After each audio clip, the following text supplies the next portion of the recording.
जय माता दी दोस्तों, राधे राधे, जय श्री कृष्णा।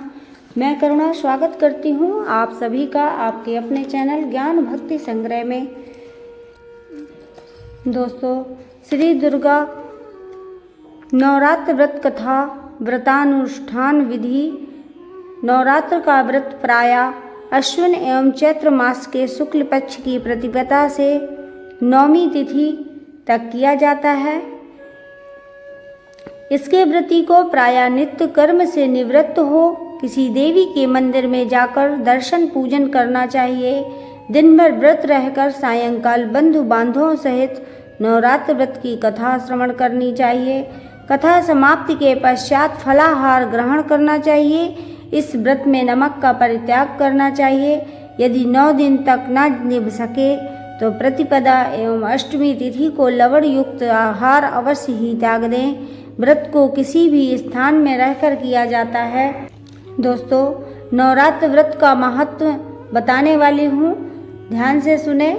इस नवरात्र व्रत के करने से अश्वमेघ यज्ञ का फल मिलता है। नवरात्र में ब्राह्मण को दान देने से करोड़ों गुना फल मिलता है। नवरात्र व्रत से मानव की संपूर्ण कामनाएं सिद्ध होती हैं। इस व्रत के प्रभाव से निसंतान को पुत्र, विद्यार्थी को विद्या एवं धनार्थी को लक्ष्मी की प्राप्ति होती है। यदि रोगी व्यक्ति इस व्रत को करना चाहता है तो वह निरोग होकर स्वस्थ लाभ करता है। कारागार में कैद व्यक्ति शीघ्र ही बंधन मुक्त हो जाता है और उसकी सभी भौतिक विपत्तियां दूर हो जाती हैं। यदि कोई बाध्या या काक बाध्या जिसे केवल एक ही पुत्र होकर दूसरा ना हो, स्त्री हो, उसे सुंदर गुणवान पुत्र की प्राप्ति होती है। यह व्रत समस्त पाप ताप का निवारक है। संसार का ऐसा कोई प्राणी नहीं जो इस व्रत के द्वारा अभीष्ट सिद्धि को ना प्राप्त कर सके। इस व्रत को ना करने वाला मानव सदैव सांसारिक दुखों से घिरा रहता है। उसके शरीर में कुष्ठ रोग की उत्पत्ति हो जाती है और वह संतान रहित भी हो जाता है। व्रत न करने के फलस्वरूप प्राणी निर्धनता के कारण क्षुधातुर हो पृथ्वी पर दिन रात भटकता फिरता है और अंत में उसकी वाणी का भी लोप हो जाता है। जो सधवा नारी भूल से इस व्रत को नहीं करती, वह पति शोकाकुल होकर विविध प्रकार के कष्टों को भोगती रहती है। अतः कोई भी पुरुष या स्त्री जो इस व्रत का नियम पूर्वक अनुष्ठान करता है वह इस लोक में सांसारिक सुखों का उपभोग कर अंत में दुर्लभ गति अर्थात परम पद मोक्ष को प्राप्त कर लेता है। आइए श्रवण करते हैं नवरात्र व्रत कथा। एक बार गुरुदेव बृहस्पति जी ने ब्रह्मा जी से पूछा, हे भगवान, नवरात्र व्रत करने की विधि एवं उसके फल को मैं आपके मुख से सुनना चाहता हूँ।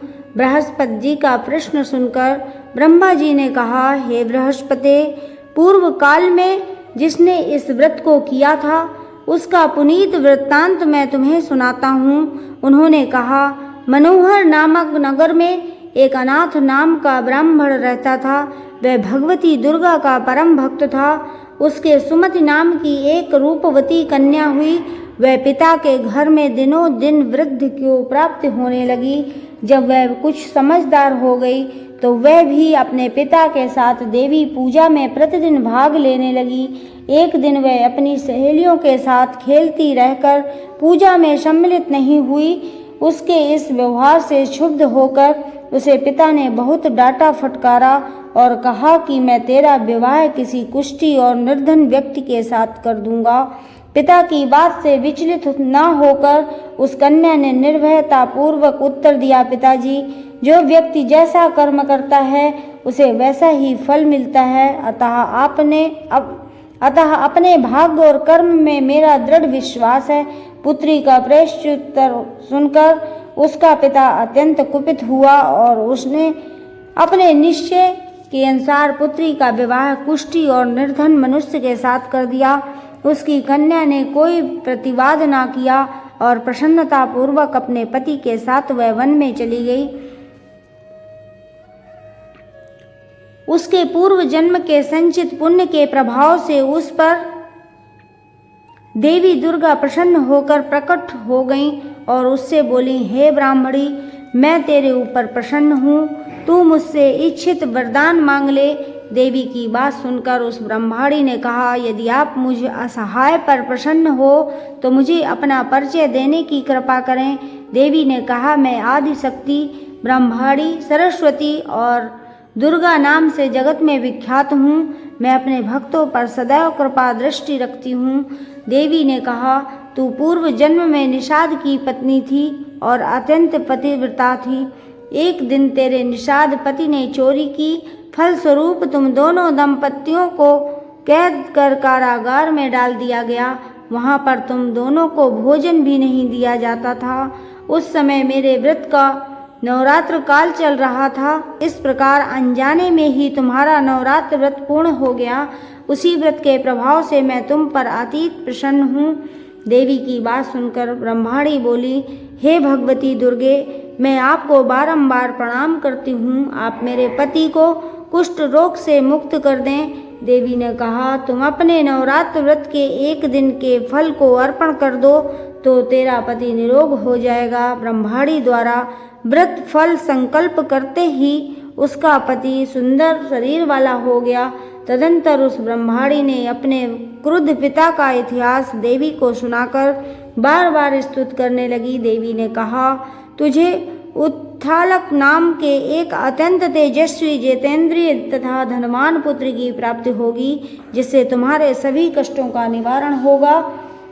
देवी ने उस ब्रह्मचारी से कहा कि नवरात्र में व्रत रहकर मेरी पूजा करने के पश्चात अर्धदान अवश्य करना चाहिए। विजोरे के पुष्प से अर्धदान करने से रूप की प्राप्ति, दाख से कार्य की सिद्धि, केले से आभूषण की प्राप्ति, जायफल से कीर्ति एवं आंवले से सुख समृद्धि की उपलब्धि होती है।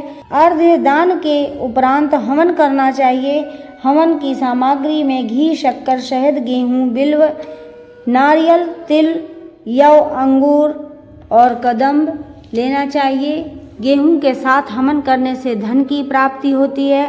खीर में मिलाकर चंपा के फूलों से हवन करें तो धन और पत्तों से तेज की प्राप्ति होती है। आंवले द्वारा हवन करने से कीर्ति की वृद्धि एवं आंवले द्वारा पुत्र प्राप्ति होती है। कमल के पुष्प से राजकीय सम्मान तथा घी, शक्कर, शहद, नारियल, लव, यव और तिल की समिधा से हवन करने से अभीष्ट सिद्धि की प्राप्ति निश्चित रूप से होती है। हवन के पश्चात ब्राह्मण को प्रणाम कर दक्षिणा प्रदान करें।